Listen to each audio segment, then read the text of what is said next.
Hey guys, welcome back to MMA Library.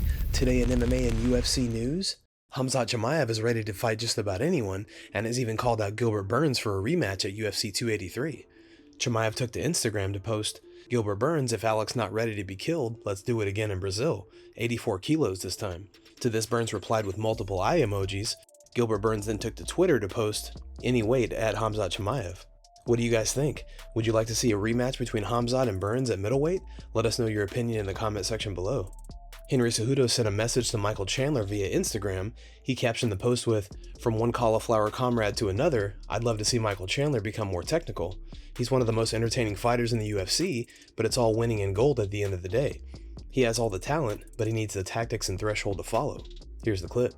Michael Chandler, he's entertaining. He's entertaining, man. That's the word that comes to mind. But also being entertainers could also cost you, Michael. I think doing a bunch of, I think suplexing him, which doesn't do anything. It's not wrestling. You don't get points for that. I think you waste a lot of energy doing certain things. I think that's what costs you the fight. And don't forget that, because it's all about winning. At the end of the day, you lose your next fight or something like that happens. Like, people forget your old news. But when you win and you continue to keep and you keep this win streak going, it's only going to elevate you. Because at the end of the day, it's all about gold. It's all about having gold around your waist. This comes straight from my heart that you need to become more tactical and you need to understand your threshold a little bit more, because a couple more losses, man, and you'll slowly start to see the bandwagon fans will completely start jumping ship somewhere else. In a recent interview, Michael Chandler says the next fight for him should be with Conor McGregor.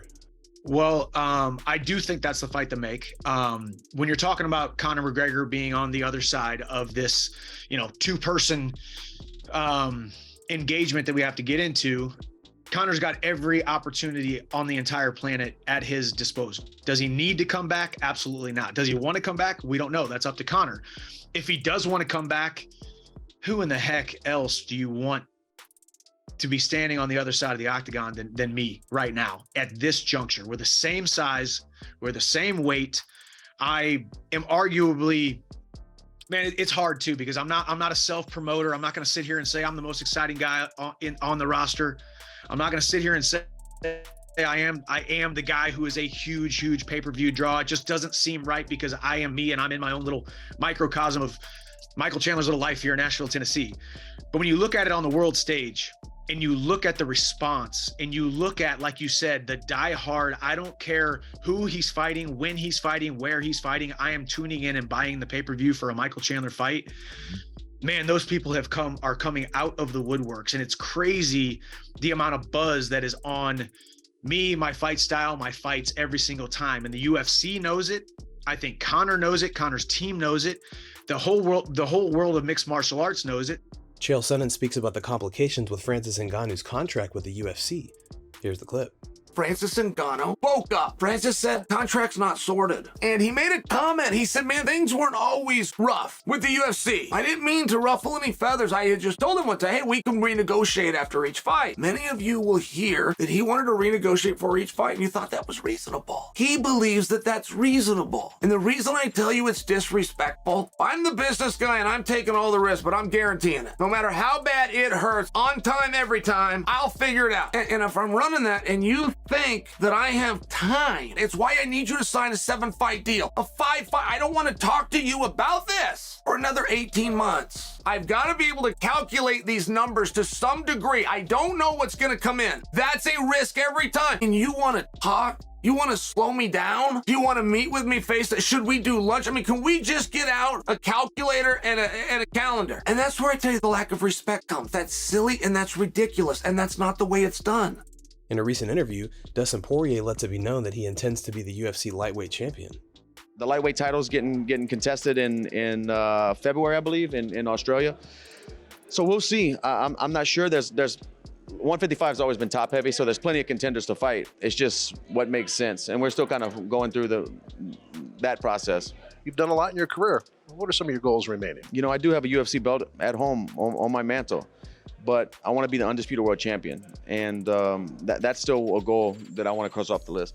And I'm very, I'm getting to a point where I'm content with my career. Like, I'm happy with the things I've done. I'm setting longevity records and beating world champions, and a lot of them, you know, former world champions, and really putting my name as a staple in mixed martial arts. When you talk about mixed martial arts and lightweight division, you talk about Dustin Poirier, and I'm proud of that, you know, but I want to be the undisputed world champion. Jiri Prochazka had this to say when asked why he has not chosen to train with Henry Cejudo in the lead up to his light heavyweight title defense.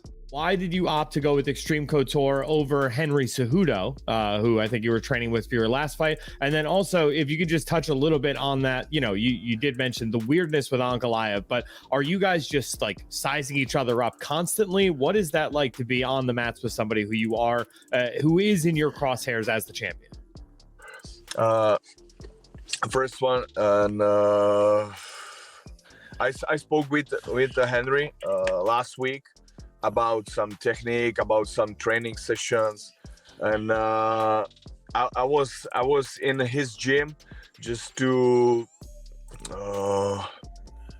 for a skills to share a knowledge about the trainings, my knowledge, his knowledge, and he is a very good person, like a coach, like somebody who can teach you something. He's very smart, smart. He's very smart, and I'm very appreciative. So I'm still in contact with him, but I like to be here in Vegas, to be here in UFC Performance Institute.